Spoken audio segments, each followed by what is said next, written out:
Hello learners, कैसे हैं आप सब लोग। चलिए आपकी पीआईबी ज्ञान की क्लास शुरू करते हैं। सबसे पहले आरबीआई ग्रेड बी के स्टूडेंट्स के लिए और जो भी बच्चे बैंक्स के किसी भी एग्ज़ाम की तैयारी कर रहे हैं, आईबीपीएस, एसबीआई, उनके लिए गुड न्यूज़ है। 2026 के लिए आपके लिए बैच स्टार्ट हो चुका है ऑलरेडी। आप ज्वाइन कीजिए, तैयारी अपनी शुरू कीजिए। वेट मत कीजिए कि नोटिफिकेशन आएगा तब हम तैयारी को शुरू की करेंगे। देखिए वो तो सब आता ही रहता है। आप तैयारी जितनी जल्दी शुरू करेंगे उतना देखो कवर करना आसान रहेगा, उतना इजीली आप उस दिन से करंट अफेयर्स कवर कर सकोगे। आपको कोर्स है beginner to banker course by bankers university. इस कोर्स में आपको basic to advanced video classes मिल जाती है बाय एक्स मैनेजर्स जिन्होंने खुद बैंक के एग्ज़ाम्स क्लियर किए हुए हैं। देन 1-on-1 पर्सनल गाइडेंस मिलता है आपको। सिलेबस का सारा कवरेज होगा आपका, स्टडी नोट्स और प्रैक्टिस मटेरियल भी मिलेगा और डाउट क्लियरेंस सपोर्ट भी आपको मिलता है। कोर्स को लेने का लिंक आपके डिस्क्रिप्शन बॉक्स में गिवन है। और जो कोर्स है ये आपके देखिए 2 वर्जन्स में अवेलेबल है, स्टैंडर्ड एंड प्रो। स्टैंडर्ड आपका जो है इसमें आपको सब कुछ ऑनलाइन अवेलेबल होता है। प्रो वर्जन में ऑनलाइन तो सब अवेलेबल होगा, प्लस आपको फेज़ 2 की आरबीआई की बुक्स होम डिलीवर्ड होती हैं। आपके स्टैंडर्ड कोर्स का प्राइस है 4899, आफ्टर डिस्काउंट 55% का डिस्काउंट चल रहा है अभी इस पर। प्रो वर्जन का है 8499 और ये भी डिस्काउंटेड प्राइस है आपका, 60% डिस्काउंट चल रहा है। तो जल्दी लीजिए और अभी अपने जाइए डिस्क्रिप्शन बॉक्स में और ये कोर्स को लीजिए और अपनी पढ़ाई शुरू कीजिए। चलिए पहली पीआईबी न्यूज़ है, public sector banks competing on equal footing with private foreign banks. और ये स्टेटमेंट दी है हमारी union minister of commerce and industry Shri Piyush Goyal ji ने।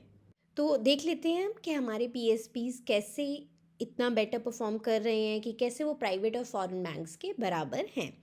तो सबसे पहले उन्होंने जो पॉइंट हाईलाइट किया कि इनमें कॉम्पिटिटिव ट्रांसफॉर्मेशन लाई गई है पीएसबीज में। पूरा उनका देखिए जो प्रैक्टिसेस है, वर्किंग कल्चर है, उसे चेंज किया गया है। देन प्रॉफिटेबिलिटी भी जो आपके पीएसबीज है उन्होंने अप्रॉक्सीमेटली 3 लाख करोड़ रुपीज़ का प्रॉफिट दिया था लास्ट फाइनेंशियल ईयर में। तो ये भी काफ़ी एक अच्छा पैरामीटर है। देन एमएसएमईज़ को सपोर्ट मिलता है। अगर आप देखो एमएसएमईज़ को सबसे ज़्यादा सपोर्ट पीएसबीज ही देते हैं then your private and foreign banks. तो एमएसएमईज़ जो हैं उनका देखिए फुल फॉर्म क्या है या क्या उनको इंटरप्रेट करते हैं as maximum support to micro small and medium enterprises. इसमें भी हम लोग देखें तो एमएसएमई सेक्टर को जो क्रेडिट दिया जा रहा है उसमें ग्रोथ रेट देखा गया है आपका एनुअली 14% वो इंक्रीज़ हो रहा है। मतलब अगर पिछले साल जितना था उससे ज़्यादा 14% नेक्स्ट ईयर इंक्रीज़ हुआ 14% का, ऐसे क्यूमुलेटिव ग्रोथ रेट देखा गया है। देन आपकी जो भी गवर्नमेंट स्कीम्स हैं जैसे कि मुद्रा लोन्स हैं, जो 70% है ये लोन्स वो विमेन एंटरप्रेन्योर्स को दिए जा रहे हैं। पीएम स्वनिधि स्कीम है जो आपके वेंडर्स को दी जाती है, स्ट्रीट वेंडर्स को, उनके लिए उनका भी आपने देखा है कि हमने पिछले बात की है पिछली क्लासेस में कि अमाउंट बढ़ाया गया है। एंड देन कोविड-19 जो मेजर्स आए थे वो भी देखो, ये जो भी स्कीम्स हैं ना ये किसके थ्रू जाती हैं सरकार की, सब पीएसबीज के थ्रू ही तो जाती हैं। चलिए नेक्स्ट है इंडेक्स ऑफ 8 कोर इंडस्ट्रीज। तो इसका जो बेस ईयर होता है वो आपका 11-12 रहता है। तो ये नवंबर 2025 के लिए लॉन्च किया गया। Ministry of commerce and industry इसे रिलीज़ करती है और उनके अकॉर्डिंग जो फिगर्स हैं नवंबर 2025 के लिए प्रोविजनल फिगर्स हैं, ये 1.8% है। यानी कि 1.8% का ग्रोथ देखा गया है नवंबर 2025 में। ईयर ऑन ईयर ग्रोथ है, यानी कि ये नवंबर 2024 से ग्रोथ है। ये जो है ये रिकवरी हुई है क्योंकि अक्टूबर 2025 में अगर आपको याद हो आपका इंडेक्स -0.1% था।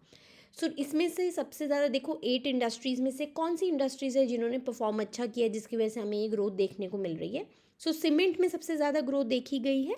एंड इसके साथ साथ आपके एनर्जी सेक्टर जो है उसमें नेगेटिव ग्रोथ देखी गई है। आपका क्रूड ऑयल हो गया, नेचुरल गैस हो गया, इलेक्ट्रिसिटी जनरेशन, इसमें आपका बेसिकली जो इंडेक्स हमारा नीचे जा रहा है या फिर कम ग्रोथ हमें रेट दिख रहा है वो आपके बेसिकली एनर्जी सेक्टर की वजह से है। स्टील जो है उसमें भी काफ़ी अच्छा ग्रोथ रेट देखा गया है 9.7% का। और अभी अगर हम अप्रैल टू नवंबर 25-26 की बात करें इस फाइनेंशियल ईयर में, अप्रैल टू नवंबर के पीरियड में क्यूमुलेटिव ग्रोथ रेट आपका 8 कोर इंडस्ट्रीज़ का 2.4% आता है। Next is India Optel limited, IOL। ये एक mini Navratna defence public sector undertaking है। इन्होंने मेजर कोलैबोरेशन एग्रीमेंट साइन किया है with Safran electronics and defence. ये कहाँ की है? ये फ्रांस की है कंपनी, to manufacture 2 high precision combat proven systems in India. तो ये इन्होंने साइन किया है। कौन से 2 हैं सिस्टम्स जो बनाए जाएंगे?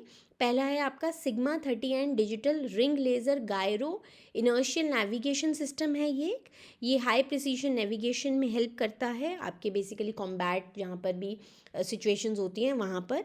एंड इसको आपकी आर्टिलरी गन्स में, एयर डिफेंस सिस्टम्स में इम्बाइब किया जाता है, लगाया जाता है, जिससे ऑब्वियसली वो बेटर नेविगेट कर सकें। देन दूसरा है CM3MR डायरेक्ट फायरिंग साइट। ये क्या है? ये एक high precision fire control system है फॉर डायरेक्ट फायर टारगेटिंग। इसे भी आर्टिलरी गन्स के लिए ही बनाया जाता है एंड एंटी ड्रोन सिस्टम्स के लिए। नेक्स्ट है India and New Zealand announce conclusion of landmark free trade agreement negotiations. तो FTA साइन हो गया है इंडिया और न्यूजीलैंड के बीच में। तो देख लेते हैं कि इस FTA के अकॉर्डिंग क्या क्या होगा। सबसे पहले गुड्स के ट्रेड की अगर हम बात करें तो इंडिया को क्या इसमें फ़ायदा हुआ है? न्यूजीलैंड जो है ज़ीरो ड्यूटी मार्केट एक्सेस देगा 100% ऑफ इंडियन एक्सपोर्ट्स। देखो कितना ही अच्छी चीज़ है, मतलब जितने भी यहाँ से एक्सपोर्ट होते हैं, टेक्सटाइल, लेदर, जेम्स, ज्वेलरी, सबको वहाँ पर कोई भी ड्यूटी नहीं लगेगी।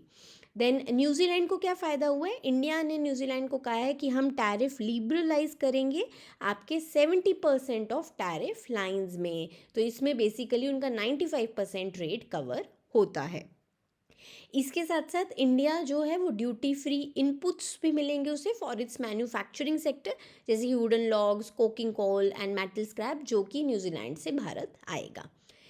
नेक्स्ट इसके साथ सेंसिटिव सेक्टर्स में इसमें क्या बात की गई है? आपके डेयरी और एग्रीकल्चर का जो सेक्टर है, देखिए अब उनको जो है इस एग्रीमेंट में से एक्सक्लूड किया गया है क्योंकि वो सेंसिटिव सेक्टर्स हैं। अगर उसमें से घटा दिया जाता, आपका टैरिफ कम कर दिया जाता, तो देखो इंडिया के जो हैं आपके फार्मर्स, उनको कहीं ना कहीं नुकसान होता, तो उनको बचाने के लिए उसे सेंसिटिव सेक्टर में लगाया गया है और इसको टैरिफ कट्स में नहीं लाया गया है। साइड लेटर ऑन डेयरी, ये जो सेक्टर है ऑब्वियसली इसको क्लोज रखा गया है। हमने देखा इस पे टैरिफ कट्स नहीं हुए हैं। लेकिन क्या है, इसके साथ साथ इन्होंने एक साइड लेटर साइन किया है। क्यों किया है? कि फ्यूचर में अगर कभी हमें कंसेशन देने पड़े, वो एक होता है ना, एक रास्ता उन्होंने ओपन रखा है।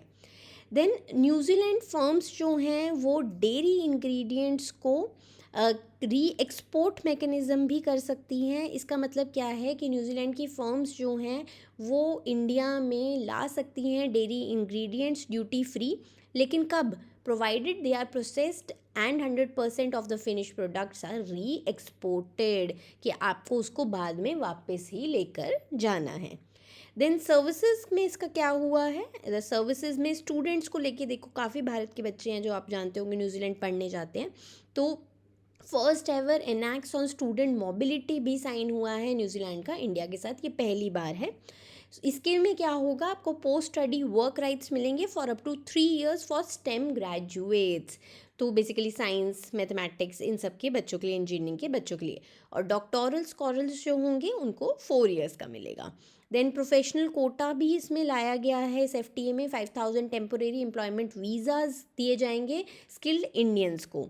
एंड जो है आपके 1000 यंग इंडियंस जो हैं they can visit New Zealand annually under a multiple entry 12 month visa. ये वर्किंग हॉलीडे वीज़ा रहेगा।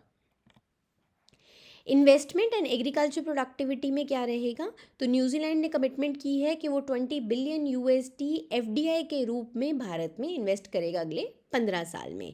इसके साथ साथ इंडिया की फार्म इनकम्स को बढ़ाने के लिए New Zealand centre of excellence for apples, kiwi fruit and honey भी एस्टैब्लिश करेगा।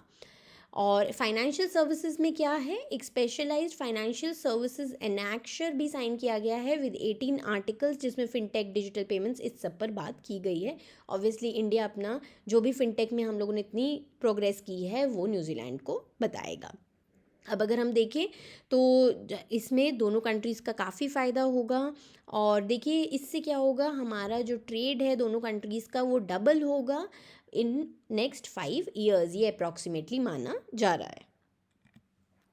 Next is 1,000+ banks, TPAPs and financial institutions onboarded on DOT's digital intelligence platform to share information on prevention of misuse of telecom resources in cyber frauds. देखो cyber frauds में phone से ही आजकल हम देख रहे हैं ज़्यादा, तो उसी से ही हो रहा है, कॉल आता है या फिर किसी तरह लोगों को वो फंसा लेते हैं। तो इसके लिए डिजिटल इंटेलिजेंस प्लेटफॉर्म DIP बनाया है सरकार ने, और आपके बैंक्स, फाइनेंशियल इंस्टीट्यूशन सब इसमें ऑन बोर्ड हो चुके हैं। तो काफ़ी एक ये बड़ा माइलस्टोन है कि 1,000 के करीब पार्टीज़ इसमें आ चुकी हैं। और ये जो इनिशिएटिव है ये आपका RBI और NPCI का इनिशिएटिव है। चलिए इसके साथ साथ हम और भी देख लेते हैं कि क्या क्या इनिशिएटिव्स दिए हैं RBI, NPCI और हमारी सरकार ने ये फाइनेंशियल फ्रॉड्स को रोकने के लिए। सबसे पहले तो फाइनेंशियल फ्रॉड रिस्क इंडिकेटर है। इसके बारे में तो देखो हम क्लासेस में काफ़ी बार पहले भी बात कर चुके हैं। सो ये मई 22, 2025 को आपका पिछले साल रोल आउट हुआ था 2025 में ही, और ऑलरेडी 660 करोड़ के फ्रॉड्स 6 महीने में इसकी वजह से आपके जो पोटेंशियल लॉसेस थे वो प्रिवेंट हो चुके हैं। देखो कितना अच्छा नंबर है। इसमें क्या होता है, बेसिकली मोबाइल नंबर्स को ना 3 कैटेगरीज में बांटा जाता है, medium risk, high risk, very high risk, और फ्लैगिंग की जाती है। तभी हो सकता है आपने देखा होगा, आपको किसी को भी पैसे भेजने लगते हो किसी भी आपके गूगल पे से, किसी भी ऐप से, या आपको कॉल भी आ रहा होता है ना, उसके आगे आजकल ये चीज़ें लिखी आती हैं। तो इस वजह से लोग क्या है, पहले सतर्क हो जाते हैं और फिर उनको लगता है नहीं ये तो चीज़ गलत हो सकती है। देन इंटेलिजेंस इकोसिस्टम, यानी कि जो आपका DIP है, डिजिटल इंटेलिजेंस प्लेटफॉर्म। तो DIP आपका बेसिकली काफ़ी सारे प्लेटफॉर्म्स को और एजेंसीज़ को सिंक्रोनाइज करता है। इसके जो सोर्सेज हैं, इसमें काफ़ी ना आपकी एजेंसीज हैं उससे डेटा एक ही जगह फ्लो कर जाता है। देखो अगर हर एजेंसी अपना अपना डेटा रखेगी तो ये बहुत ओवरलैपिंग होगा, बहुत अलग अलग डेटा होगा। इसके लिए उन्होंने एक प्लेटफॉर्म बताया जहाँ पर सबका डेटा आके कंपाइल होगा। सो इसमें कहाँ कहाँ से डेटा आएगा, I4C यानी कि Indian cyber crime coordination centre की सारी रिपोर्ट्स रहेंगी इस पोर्टल पे। चक्षु पोर्टल जो कि सिटीज़न अपने जैसे कि आप और मेरे जैसे लोग जो भी हिंदुस्तान के सिटीजन्स हैं, हम लोग फ्रॉड रिपोर्ट करते हैं इस पोर्टल पर जाकर, तो वो भी सारा डेटा आएगा। आपका MNRL mobile number revocation list, तो जो भी नंबर्स हैं जो डिसकनेक्ट हो चुके हैं DOT के द्वारा due to cyber crime involvement, या फिर जिनकी वेरिफिकेशन सही से नहीं हुई है, वो सब भी इसमें डेटा आएगा। देन कौन कौन से, ऑलरेडी देखो हमने बात ही की 1,000+ ऑर्गेनाइजेशंस इसमें आ चुकी हैं और वो सब इस डेटा के थ्रू फ्लैगिंग कर सकती हैं फ़ोन नंबर्स का। द रोल ऑफ जन भागीदारी, ऑब्वियसली देखो लोगों का तो साथ होना बहुत ज़रूरी है ना। सो क्राउड सोर्स्ड इंटेलिजेंस भी, तो हमें भी देखो अगर कोई भी फ्रॉडुलेंट कॉल आपको आता है, SMS आता है, आप चक्षु फैसिलिटी पर जाइए, उसे रिपोर्ट कीजिए।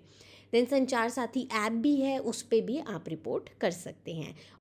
देखिए हम ना अगर ऑर्गेनाइजेशन सबका, तो बैंक्स की तो ड्यूटी है ये, उसके साथ साथ हमारी एज सिटीजन्स हम भी साइबर वॉरियर्स हैं, हमारी भी ड्यूटी है हम इसमें मदद करें और अपना पूरा योगदान दें। नेक्स्ट है नेशनल कंज्यूमर डे। तो ये आपका हर साल दिसंबर 24 को मनाया जाता है, क्योंकि इस दिन आपका कंज्यूमर प्रोटेक्शन एक्ट 1986 में लाया गया था। इसी दिन इसको प्रेसिडेंट का एक्सेंट मिल गया था, और हमें पता है कि जब प्रेसिडेंट का मिल जाता है अप्रूवल तो कोई आपकी बिल क्या होता है, एक्ट बन जाता है। हालांकि आपका कंज्यूमर प्रोटेक्शन एक्ट पूरा नया 2019 में भी आ चुका है। सो अब इसमें क्या है, 2025 की थीम आपकी क्या रही, efficient and speedy disposal through digital justice.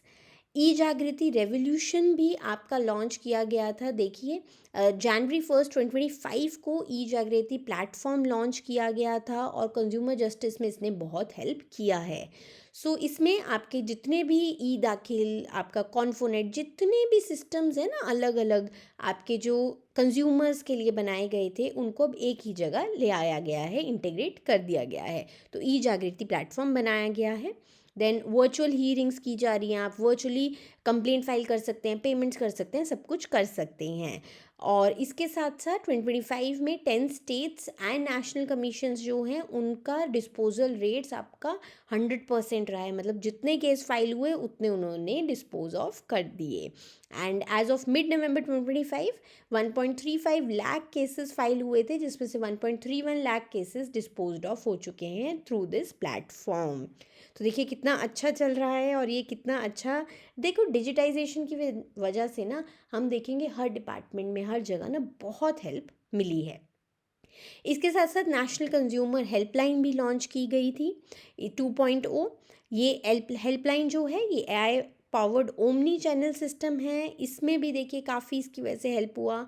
आपके 27.61 करोड़ के रिफंड्स हुए हैं फॉर नियरली 50,000 कंज्यूमर्स, और ये 17 लैंग्वेजेस में अवेलेबल हैं।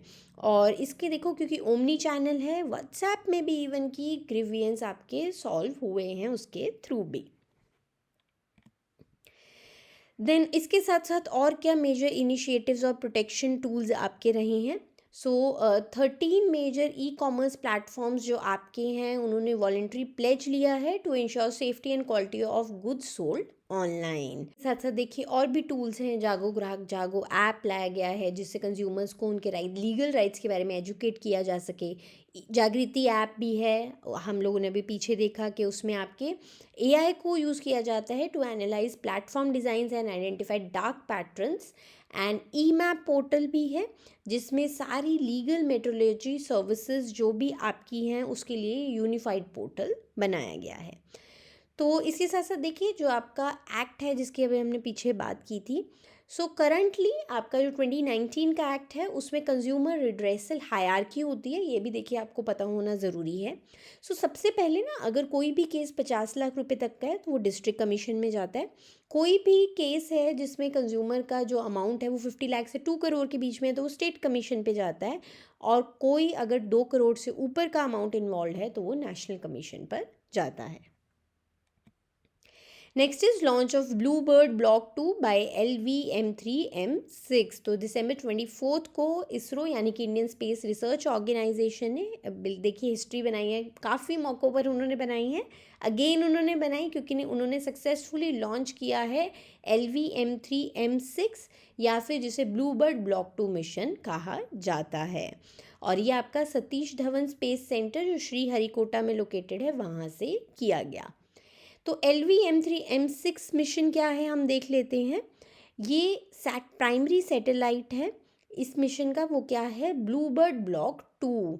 तो ये एक कम्युनिकेशन सैटेलाइट है जिसे AST स्पेस मोबाइल USA ने डेवलप किया है। एंड ये जो है आपका पेलोड या फिर सैटेलाइट, इसकी वेट कितना है 6100 kgs का ये है। एंड ये सबसे हैवीएस्ट सैटेलाइट किया है आज तक रहा है which is ever lifted by Indian launcher. इसके लिए ये मिशन आपका बहुत देखिए सराहना मिल रही है। देन इससे पहले हम लोगों ने 5700 का भेजा था, इस बार हम लोगों ने उसे सरपास किया है 6100 kgs का। इसका नाम क्या है याद रखिए, ब्लूबर्ड ब्लॉक 2। देन ये थर्ड फुली कमर्शियल मिशन रहा है फॉर LVM3। ये जो सैटेलाइट है ये लो अर्थ ऑर्बिट में छोड़ा गया है जिसकी एल्टीट्यूड 520 किलोमीटर है। अब हम लोग ब्लूबर्ड ब्लॉक 2 के बारे में भी बात कर लेते हैं, सैटेलाइट के बारे में। सो ये डायरेक्ट टू मोबाइल टेक्नोलॉजी का सैटेलाइट रहेगा एंड 4G 5G कनेक्टिविटी देने के लिए। इसके साथ साथ ये एक बार ऑर्बिट में जाने के बाद ये लार्जेस्ट कमर्शियल कम्युनिकेशन एंटीना जो कि अभी तक आपका लो अर्थ ऑर्बिट में डाला जा चुका है वो बनेगा, और इससे वॉइस कॉल्स, वीडियो स्ट्रीमिंग, काफ़ी कम्युनिकेशन सर्विसेज ये सैटेलाइट प्रोवाइड करेगा। चलिए LVM3M6 लॉन्च व्हीकल जो है हिंदुस्तान का इसरो का, उसके बारे में भी अब हम जानकारी ले लेते हैं। देखो आपको एग्जाम में ना किसी भी चीज़ के बारे में वो पूछ सकते हैं। सो ये लॉन्च व्हीकल Mark 3 है। अगर हम इसका फुल फॉर्म देखें, इंडिया का heaviest and most powerful rocket है। एंड इसकी टेक्निकल कॉन्फ़िगरेशन क्या है, बेसिकली ये 3 स्टेज रॉकेट है। फर्स्ट स्टेज जो है वो solid propellant strap on boosters हैं।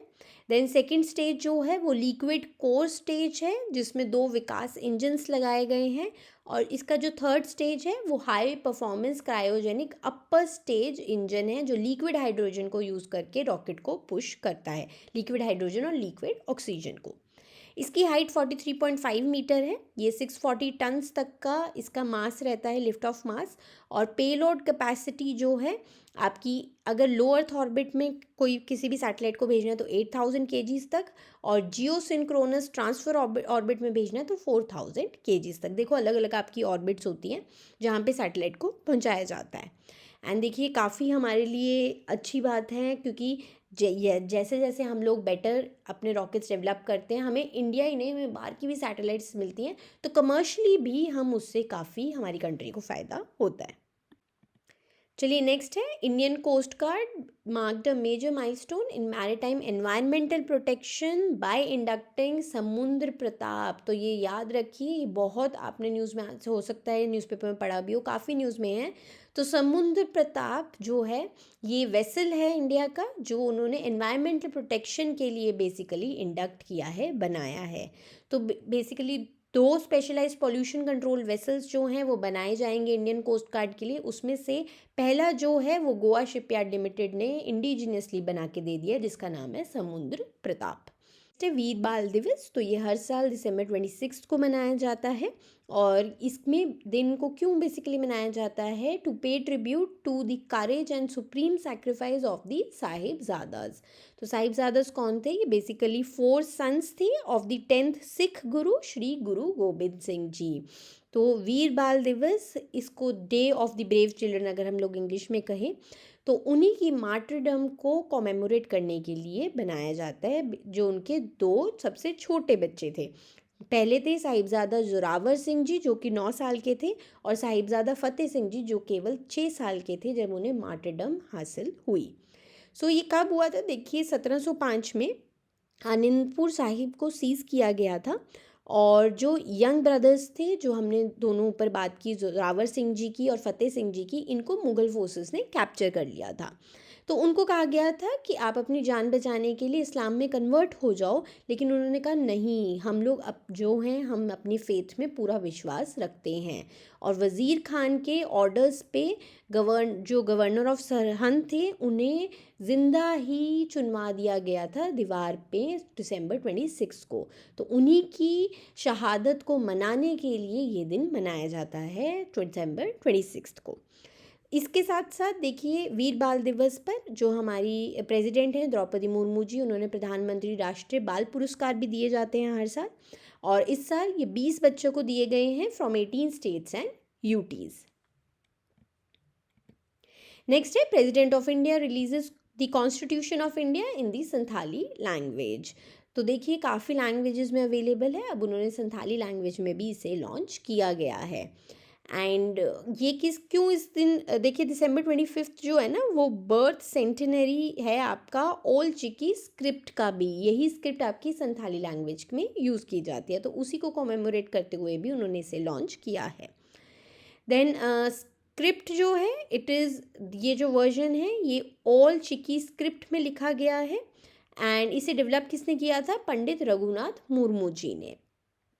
ये जो है 100th एनिवर्सरी है इस साल ओल्ड चिकी स्क्रिप्ट की, तभी आपका संथाली लैंग्वेज में इसे लॉन्च किया गया है।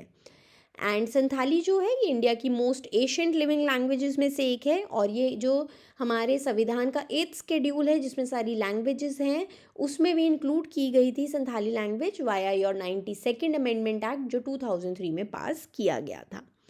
देखिए और किन किन लैंग्वेजेस में हमारा कॉन्स्टिट्यूशन अवेलेबल है। जो आपकी स्केड्यूल लैंग्वेजेस हैं 22 हैं, वो आपकी 8th शेड्यूल है जो हमारा कॉन्स्टिट्यूशन, उसमें पाई जाती हैं, उसमें तो ये अवेलेबल है ही। उसके साथ साथ ये और 9 रीजनल लैंग्वेजेस में भी आपका कॉन्स्टिट्यूशन जो है वो ट्रांसलेट किया गया था ऑन कॉन्स्टिट्यूशन डे 2025। अभी रिसेंटली ये पीछे पहले की ही न्यूज़ है, वो है आसमीज, बोडो, कश्मीरी, मलयालम, मराठी, नेपाली, ओडिया, पंजाबी एंड तेलुगु। तो 22+9 आपकी इन लैंग्वेजेस में कॉन्स्टिट्यूशन ट्रांसलेटेड है। नेक्स्ट है, NHAI receive SEBI approval for Rajmarg infra investment trust RIIT as a public invest IT। So public invest IT basically आपका पब्लिक इंफ्रास्ट्रक्चर इन्वेस्टमेंट ट्रस्ट होती है। ये एक कलेक्टिव इन्वेस्टमेंट स्कीम है। ये हम लोगों ने, अगर आपको ऑल्टरनेटिव फाइनेंस की आपने क्लासेस अटेंड की हैं कोर्स के अंदर, तो आप ये सारा अच्छे से कॉन्सेप्ट जानते होंगे, तो हम बिल्कुल डिटेल में नहीं जाएंगे। तो इसमें क्या होता है, देखो कलेक्टिव है, काफ़ी आपके पैसे लोगों से लेकर इन्वेस्टमेंट की जाती है इन इंफ्रास्ट्रक्चर प्रोजेक्ट्स। एंड देखो फ़र्क क्या है, जो आपकी प्राइवेट इन्वेस्टमेंट ITs होती है ना, उनमें क्या होता था, वो आपके लार्ज इंस्टीट्यूशनल प्लेयर्स जो थे वही उसमें पैसा डाल सकते थे, जैसे कि पेंशन फंड्स हो गए या सॉवरेन वेल्थ फंड्स हो गए। लेकिन जो ये पब्लिक इंफ्रास्ट्रक्चर इन्वेस्टमेंट ट्रस्ट बनेंगे ना, ये आपके स्टॉक एक्सचेंजेस में लिस्ट किए जाएंगे, और जर्नल पब्लिक, आम लोग, आपके और मेरे जैसे लोग भी अब इनमें पैसा इन्वेस्ट कर सकते हैं। और उस पर देखो, जब वो इंफ्रास्ट्रक्चर प्रोजेक्ट्स जो हैं वो बेटर अच्छा करेंगे, उन पे जो भी इनकम होगी उसके बेस पर हमें भी रिटर्न्स मिलेंगे। ऑब्जेक्टिव्स क्या हैं? देखो, जो भी एसेट पोटेंशियल है उसको अनलॉक करना, ऑब्वियसली आपके, जैसे कि इसमें क्या क्या इंफ्रास्ट्रक्चर प्रोजेक्ट्स आएंगे, आपके नेशनल हाईवेज आएंगे, और इनमें बेसिकली क्या किया जाएगा, इनको लिक्विड कैपिटल में कन्वर्ट किया जाएगा फॉर फ्यूचर इंफ्रास्ट्रक्चर प्रोजेक्ट्स। तो इन एसेट्स की बैकिंग पे क्या होगा, देखो इनको अंडरलाइंग एसेट बनाया जाएगा, कोई भी नेशनल हाईवे है उनके बेस पर वो स्टॉक एक्सचेंजेस पर लिस्ट होंगी आपकी इन्वेस्टमेंट ट्रस्ट, एंड देन उसके थ्रू जो भी जनरल पब्लिक पैसा इन्वेस्ट करेगी वो पैसा फ्यूचर में और इंफ्रास्ट्रक्चर प्रोजेक्ट्स में लगाया जाएगा। और रिटेल पार्टिसिपेशन तो हमने देख ही ली कि जनरल पब्लिक के लिए भी उन्होंने अलाउ कर ली है। एंड जो NHAI के चेयरमैन हैं उन्होंने ये कहा कि अगले 3 से 5 साल के बीच में approximately 1500 kilometre of completed and operational national highways will be introduced into this public investment trust. Then management और गवर्नेंस इसकी कौन देखेगा? तो इस ट्रस्ट को मैनेज करने के लिए NHAI ने एक आपकी प्राइवेट लिमिटेड फर्म इनकॉर्पोरेट की है, वो है राजमार्ग infra investment managers private limited. ये इन्वेस्टमेंट मैनेजर रहेगा आपके इस पब्लिक इन्वेस्ट IT का। देन RIIMPL जो है उसमें काफ़ी आपकी इक्विटी पार्टिसिपेशन रहेगी बड़ी बड़ी ऑर्गेनाइजेशंस की, बैंक्स की, जैसे कि SBI, PNB, NABARD, HDFC, ICICI, axis. तो आप ये पढ़ लेना, काफ़ी सारे हैं जो कंसोर्टियम बन के इक्विटी पार्टिसिपेशन इसमें कर रहे हैं। देन इसके आपके हेड कौन रहेंगे? जो आपके राजेंद्र कुमार जी हैं, member of finance and at NHAI, उन्हें मैनेजिंग डायरेक्टर और CEO बनाया गया है of this investment management company. और देखिए, जैसे अब NHAI ने पब्लिक इन्वेस्ट IT का क्यों लिया है स्टेप, देखिए हाल ही फिलहाल में अगर हम पिछले सालों की बात करें काफ़ी उन्हें बेनिफिट हुआ है। अगर आपके टोल ऑपरेट ट्रांसफॉर्म मॉडल की बात करें तो उसमें NHAI ने 48,995 करोड़ कमाए हैं। देन जो प्राइवेट इन्वेस्टमेंट आपके ट्रस्ट थे, इंफ्रास्ट्रक्चर ट्रस्ट थे, उसके थ्रू उन्होंने 43,638 करोड़ रेज किए। आप सोचो, पब्लिक के थ्रू और जनरल पब्लिक आ जाएगी, कितना वो करेंगे। तो इसकी वजह से वो ऑब्वियसली चाहते हैं और रेवेन्यूज़ खोलें और हम लोग इंफ्रास्ट्रक्चर में पैसा ला के इन्वेस्ट करें। इससे क्या होगा, देखो देश का इंफ्रास्ट्रक्चर भी बेटर होगा और जो आम पब्लिक है वो भी कमाई करेगी। इन्वेस्टर पर क्या इम्पैक्ट आएगा? इन्वेस्टमेंट जो होगी ऑब्वियसली वो रेवेन्यू जनरेटिंग होगी। अगर आप पब्लिक इंफ्रास्ट्रक्चर में आप मानिए इन्वेस्ट करते हैं तो जो टोल कलेक्शन होगा वो सब कुछ आपकी इन्वेस्टमेंट्स पे आपको दिया जाएगा, आपके लिए एक तरह से इनकम होगी। देन जो इन्वेस्टमेंट ITs हैं, they are mandated by SEBI to distribute at least 90% of their net distributable cash flows to unit holders as regular income. तो देखो कितना फ़ायदा, ये नहीं आपने देखना कि नहीं वहाँ पे मेरे रेट बढ़ रहे हैं, नहीं, यहाँ पे आपको इनकम भी मिलती है। 90% of net distributable cash flows, ये हमने पढ़ा भी था अगर क्लासेस में याद हो। एंड पब्लिक इन्वेस्टमेंट IT यानी कि इन्वेस्टमेंट इंफ्रास्ट्रक्चर ट्रस्ट जो है वो स्टॉक एक्सचेंज पर लिस्ट किए जाएंगे। तो इन्वेस्टर्स जो हैं, देखो आपको इनकम तो मिलेगी ही रेगुलर, लेकिन अगर आपको लगता है कि नहीं मुझे वो बेचना है अपना यूनिट, तो आप उसे बेच भी सकते हैं और कोई उसे खरीद भी सकता है क्योंकि वो स्टॉक एक्सचेंजेस पे लिस्टेड है। Next is Ministry of Skill Development and Entrepreneurship invites industry to lead upgradation of ITIs under PM Setu. PM सेतु आपका प्रधानमंत्री skilling and employability transformation scheme है थ्रू अपग्रेडेड ITIs। ये जो स्कीम है आपकी मई 2025 में अप्रूव की गई थी और अक्टूबर 4, 2025 को फाइनली लॉन्च की गई थी एज सेंट्रली स्पॉन्सर्ड स्कीम, और टोटल आउटले पे 60,000 करोड़ का किया जा रहा है। इसका ऑब्जेक्टिव क्या है स्कीम का? बेसिकली आपके 1000 ITIs को अपग्रेड करना है अगले 5 साल में। Hub and spoke model use किया जाएगा, तो 200 ITIs को हब बनाया जाएगा। इसमें state of the art labs, high tech machinery, incubation centre सब डेवलप किए जाएंगे।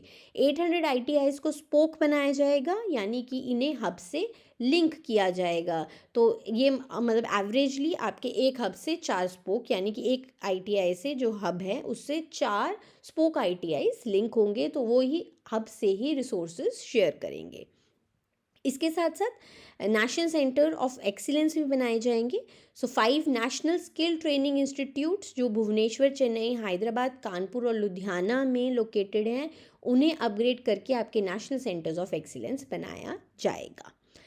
इंडस्ट्री लेड गवर्नेंस रहेगी इस आपके जो स्कीम है इसके अंतर्गत। सो ये एक बहुत इंपॉर्टेंट फीचर है। अगर हम PM2 स्कीम की बात करें, इन्होंने ऑपरेशनल कंट्रोल जो है वो ऑलरेडी इंडस्ट्री को दे दिया कि देखो ITI से पढ़ के आपने काम तो इंडस्ट्री में जाके ही करना है ना, तो बेटर है आपको इंडस्ट्री ही सिखाए।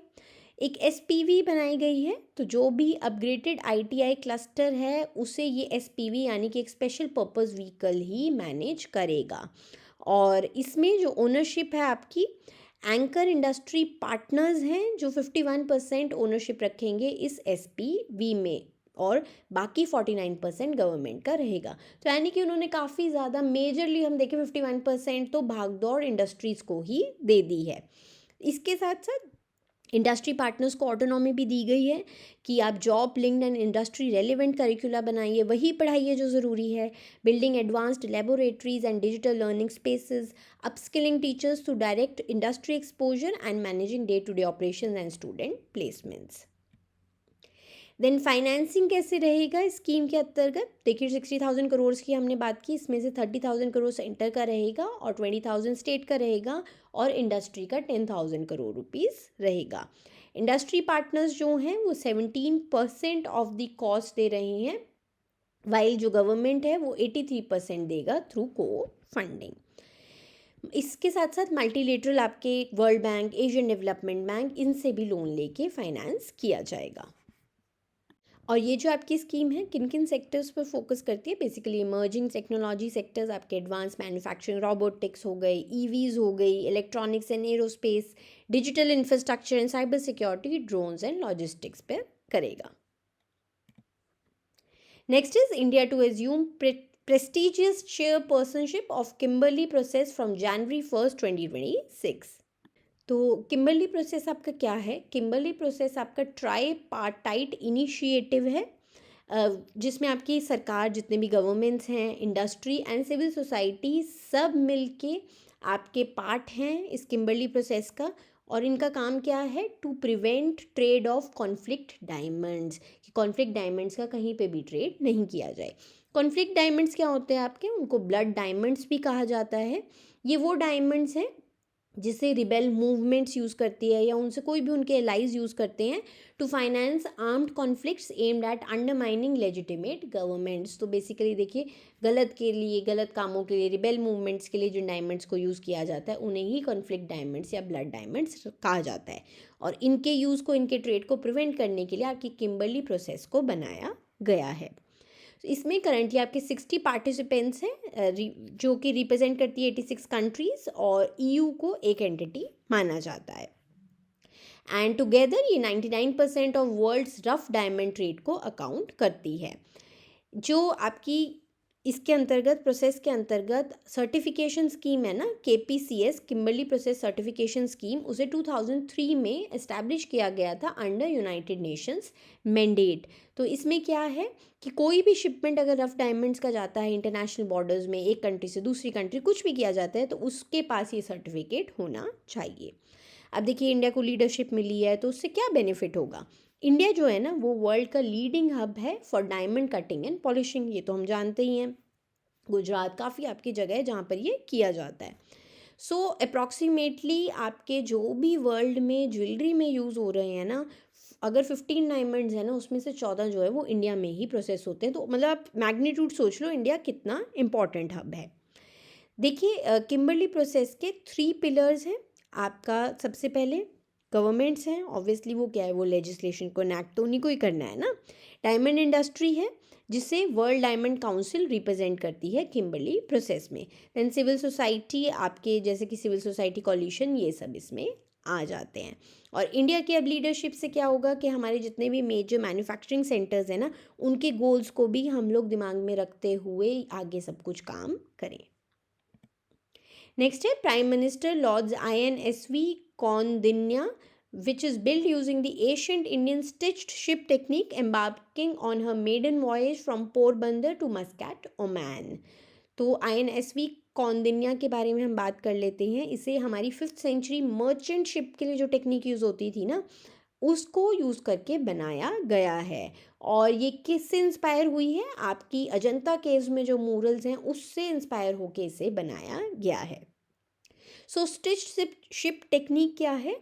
देखिए, जो मॉडर्न शिप्स हैं ना, वो मेटल के आपके हमने बताया सारे नेल्स सब कुछ ये यूज़ करती है।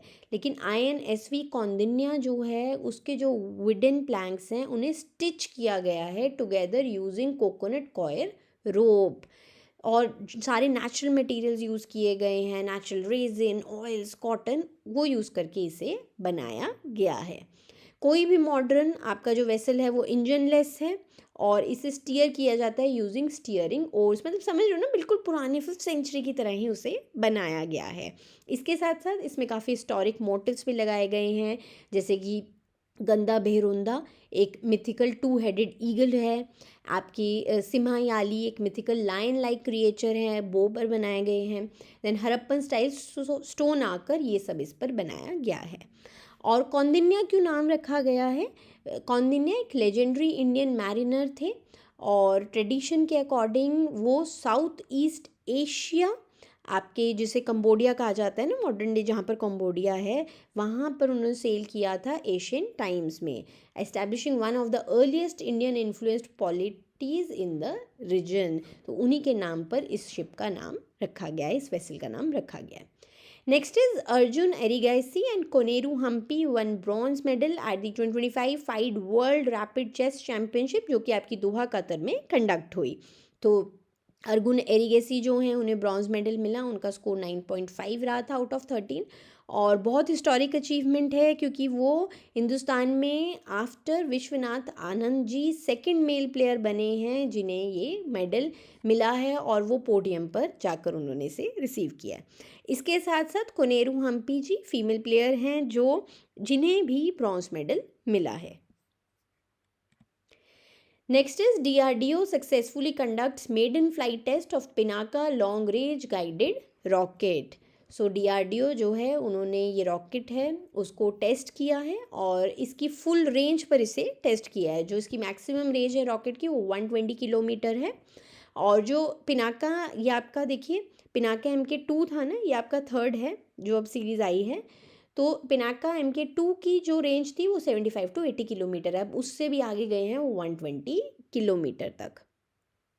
सो ये आपका लॉन्ग रेंज गाइडेड रॉकेट है एंड ये इंडिजिनस डिज़ाइन है। इसे डिज़ाइन किया है armament research and development establishment, उसने कोलैबोरेशन में किया है with high energy materials research laboratory, defence research and development laboratory और रिसर्च सेंटर इमारत के साथ।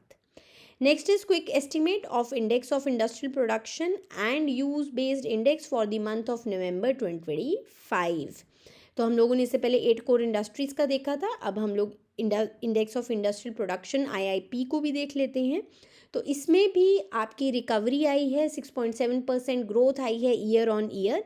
इससे पहले जो आपका अक्टूबर 2025 के लिए था वो 0.5% था। पहले भी हमने देखा ना, देखो बेटर हो रहा है, बेटर आपके देख रहे हैं हम लोग ग्रोथ सारे इंडेक्सेस में। ग्रोथ आपके मैन्युफैक्चरिंग और माइनिंग सेक्टर्स में आपके अच्छा वो आया है, अच्छा उछाल आया है, उसी वजह से ये ग्रोथ देखी जा रही है।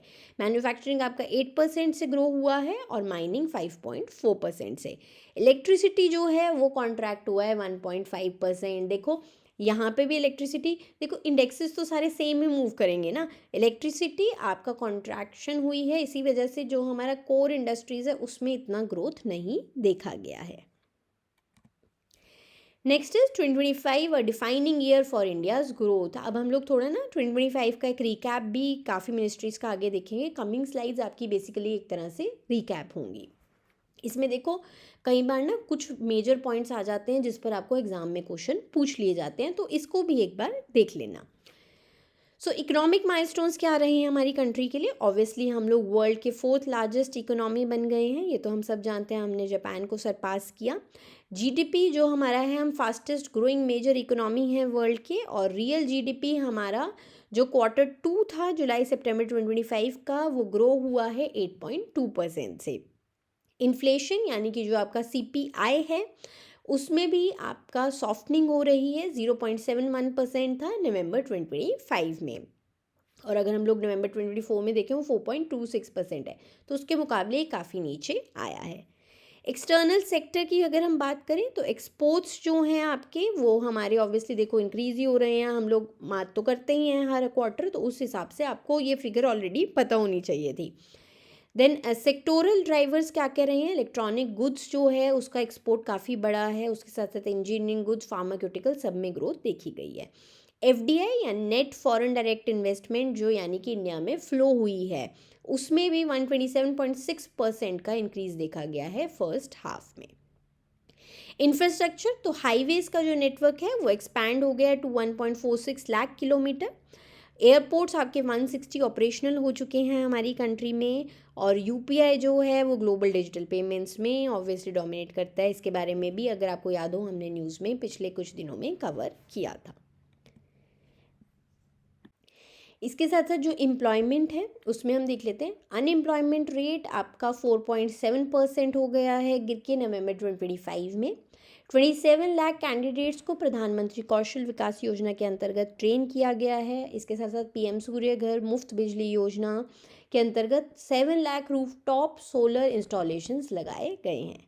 साइंस के अगर हम फील्ड में देखें तो स्पेस में शुभांशु शुक्ला जी जो हैं वो फर्स्ट इंडियन बने हैं to reach international space station, ये भी काफ़ी न्यूज़ में था। इसके साथ साथ अगर हम कल्चर की बात करें तो प्रयागराज महाकुंभ देखिए इस साल हुआ। इसके साथ साथ कंक्लूड हमने साल किया विद ध्वजारोहण एट दी राम मंदिर। ये जो ईयर है इसको इकोनॉमिस्ट ने, अगर हम लोग सारी एक पूरी पिक्चर देखें तो गोल्डी लॉक्स मोमेंट कहा है। So it's a rare combination of high growth and low inflation. Next is DAC clears proposal worth ₹79,000 crore to enhance the capabilities of armed forces. तो डिफेंस एक्विजिशन काउंसिल ने ये बहुत ही मेजर है, इन्होंने अप्रूवल किया है, एक बहुत बड़ी अमाउंट है 79,000 करोड़ रुपीज़ की। तो आपको अमाउंट पूछ लेते हैं तो ये आप याद रखिएगा। Next is results of PM Yuva 3.0 declared. 43 young authors chosen in 22 Indian languages and English. So PM Yuva 3.0 scheme आपकी मार्च 11, 2025 को लॉन्च की गई थी। ये एक ऑथर मेंटरशिप प्रोग्राम होता है जिसमें जो भी उभरते हुए आपके राइटर्स हैं उन्हें ट्रेनिंग दी जाती है कि वो इंडियन कल्चर और लिटरेचर को और आगे बढ़ाएं। तो मेंटरशिप और ट्रेनिंग आपकी 6 मंथ मेंटरशिप प्रोग्राम रहता है इसमें, और ये जून 30 से दिसंबर 30, 2025 तक चला।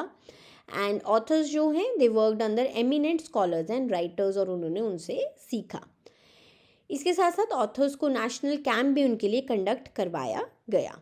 Financial and professional benefits scheme के अंतर्गत क्या रहते हैं? जो भी सिलेक्टेड ऑथर्स हैं उन्हें स्कॉलरशिप मिलती है 50,000 रुपीज़ पर मंथ की 6 मंथ्स की मेंटरशिप पीरियड के लिए, और जो भी वो फाइनल मैन्युस्क्रिप्ट्स उनके होंगे it will be published by national book trust India, और नेशनल बुक ट्रस्ट ही इस स्कीम की आपकी सारा देखरेख आपकी मैनेज करता है। ऑथर्स जो हैं जो भी वो मैन्युस्क्रिप्ट्स लिखेंगे उसकी उन्हें लाइफ टाइम रॉयल्टी मिलेगी 10% on the sale of their published books. और एक भारत श्रेष्ठ भारत को प्रमोट करने के लिए बुक्स जो हैं उन्हें वेरियस इंडियन लैंग्वेजेस में भी आपके ट्रांसलेट किया जाता है। Next is year and review of ministry of labour and employment 25 का हम एक बार देख लेते हैं। ये देखिए हम लोग आपका पहले डिस्कस डिटेल में कर ही चुके हैं, ये सिर्फ आपके लिए एक ओवरव्यू है। इससे क्या होता है आपका ना एक बार रिवीजन हो जाती है। सबसे पहले ये तो हम जानते ही हैं कि आपके 4 लेबर कोड्स इंप्लीमेंट कर दिए गए हैं। आपके 29 एग्जिस्टिंग लेबर लॉज को सिंप्लीफाई करके 4 कोड्स में डाल दिया गया है। कोड ऑफ वेजेस है 2019, जिसमें आपके मिनिमम वेजेस के बारे में कहा गया है, और टाइमली पेमेंट होना चाहिए वेजेस का फॉर ओवर 50 करोड़ वर्कर्स।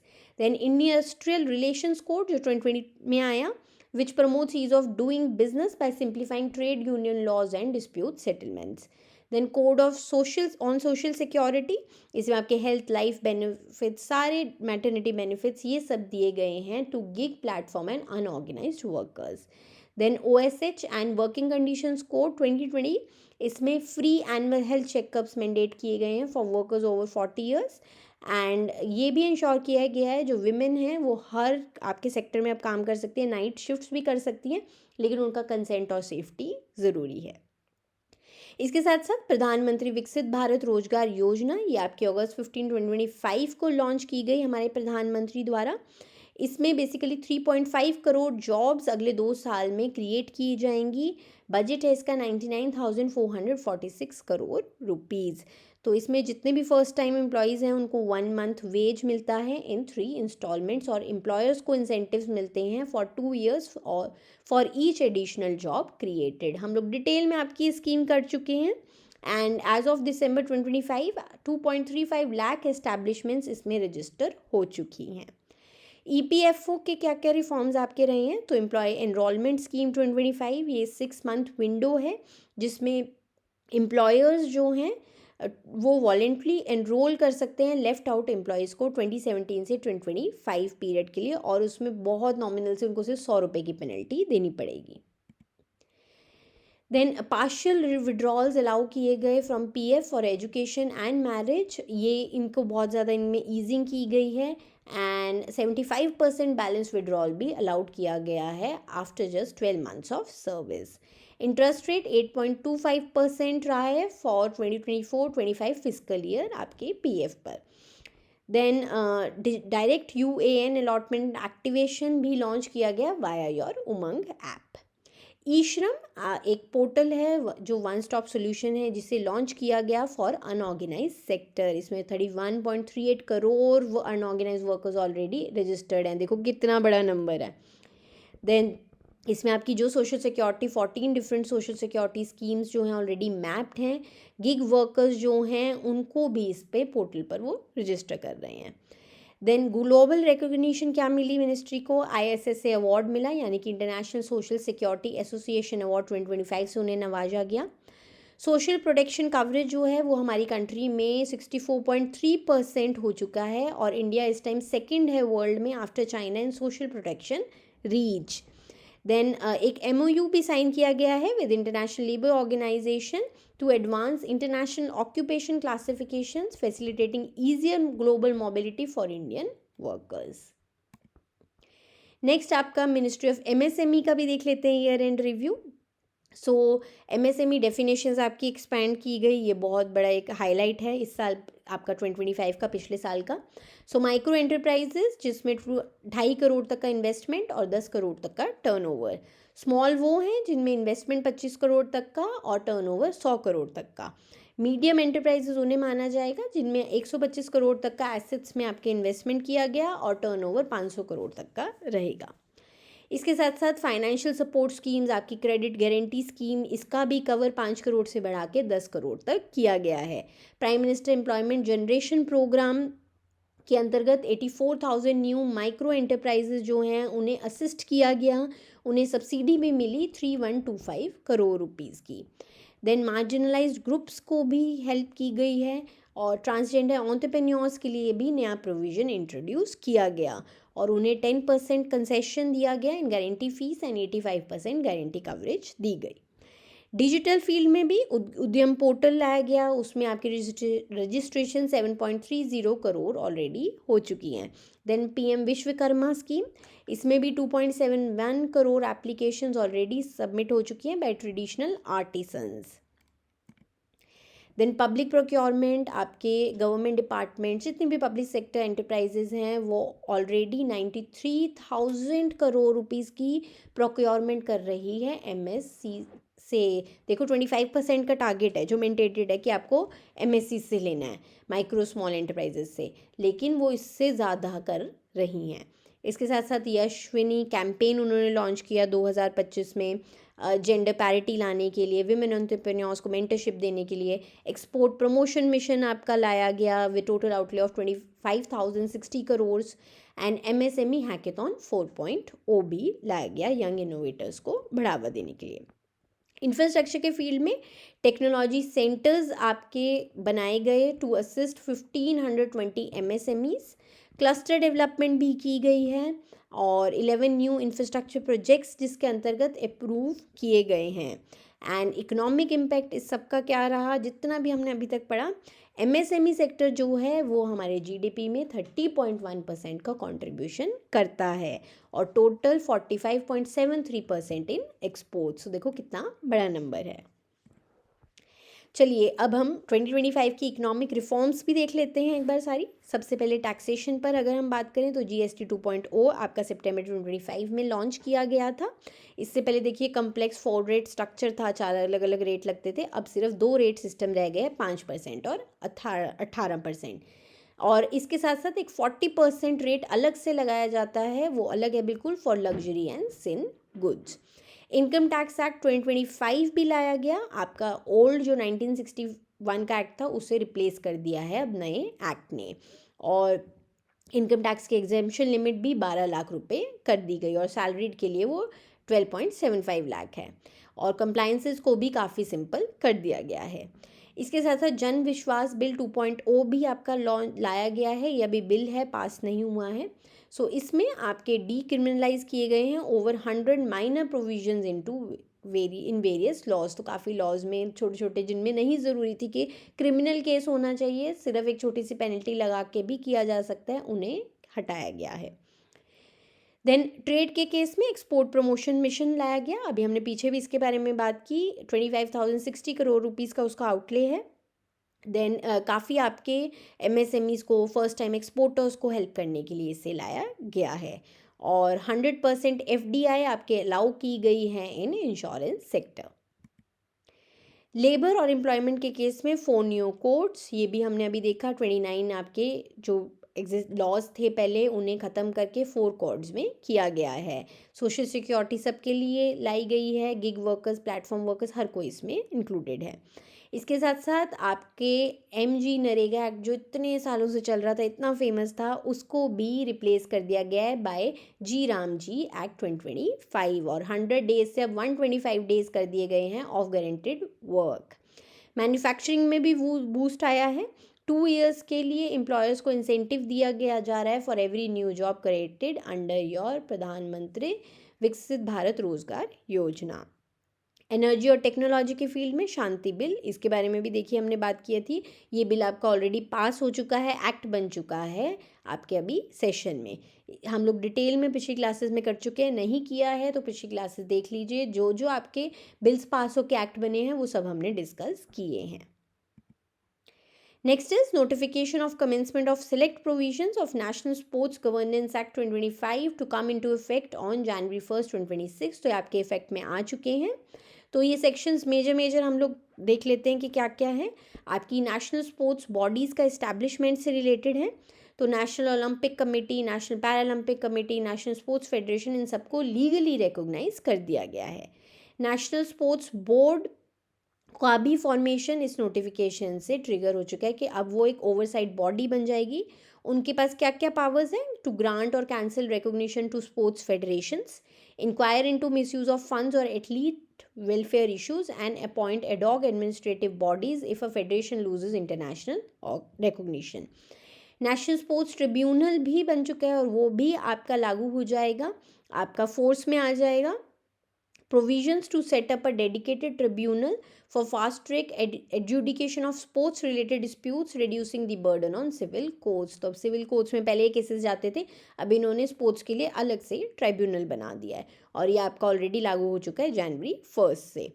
और गवर्नेंस स्टैंडर्ड्स के लिए गवर्नेंस बॉडी भी बनाई गई है, एग्जेक्टिव कमिटीज़ बनाई गई हैं जिसमें 15 मेंबर्स होने चाहिए। एथलीट रिप्रेजेंटेशन उसमें ज़रूरी है और जेंडर बैलेंस होना ज़रूरी है। हम लोग ये सब आपका एक्ट में पहले डिस्कस कर चुके हैं, सिर्फ आपको ये जानना है कि ये वाले जो आपके थे ये ऑलरेडी अब फोर्स में आ चुके हैं सेक्शंस। नेक्स्ट है DRDO successfully conduct salvo launch of two Pralay missiles in quick succession from integrated test range at Chandipur off the coast of Odisha। तो बिल्कुल सक्सेशन में एक के बाद एक उन्होंने ये मिसाइल छोड़ी एंड ये फर्स्ट डेडिकेटेड जो प्रलय मिसाइल है हमारी tactical surface to surface short range ballistic missile है। ये आपकी solid propellant quasi ballistic missile है। इसका रेंज आपका 150 से 500 किलोमीटर्स तक का रहता है। पेलोड इसमें 350 किलोमीटर से 700 किलोमीटर्स तक का लगाया जा सकता है और ये सुपरसोनिक स्पीड पर चलता है। क्वाजी बैलिस्टिक मिसाइल का क्या होता है, देखो जो आपकी ट्रेडिशनल बैलिस्टिक मिसाइल्स होती है ना, वो एक फिक्स्ड प्रेडिक्टेबल एक पैराबोला, ये आपको मैथ्स में याद होगा, हम पैराबोला पढ़ते थे, वो पाथ फॉलो करती हैं। जो प्रलय मिसाइल है ना, वो मिड एयर अपनी ट्रेजेक्टरी को चेंज भी कर सकता है, वो मैनूवर कर सकता है। तो इसी वजह से ये आपकी जो ट्रेडिशनल बैलिस्टिक मिसाइल है उससे थोड़ा अलग है। Next is Department of Post and SIDBI sign MOU for contact point verification of informal micro enterprises on Udyam Assist platform. चलिए, आपकी क्लास ये यहीं तक थी और जैसे मैंने आपको पहले भी क्लास की स्टार्ट में बताया था, आरबीआई ग्रेड बी के स्टूडेंट्स के लिए 2026 बैच ऑलरेडी स्टार्ट हो चुका है, 2026 भी स्टार्ट हो चुका है और 2026 का बैच तो पहले से ही स्टार्ट हो चुका है।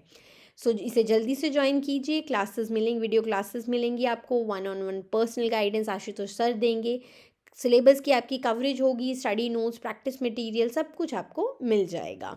कोर्स को लेने का लिंक डिस्क्रिप्शन बॉक्स में गिवन है और इसके 2 वर्जन्स हैं। स्टैंडर्ड वर्जन आपका 4899 का है after discount of 55% and pro version आपका 8499 का पड़ेगा क्योंकि आपको उसमें 60% डिस्काउंट मिल रहा है।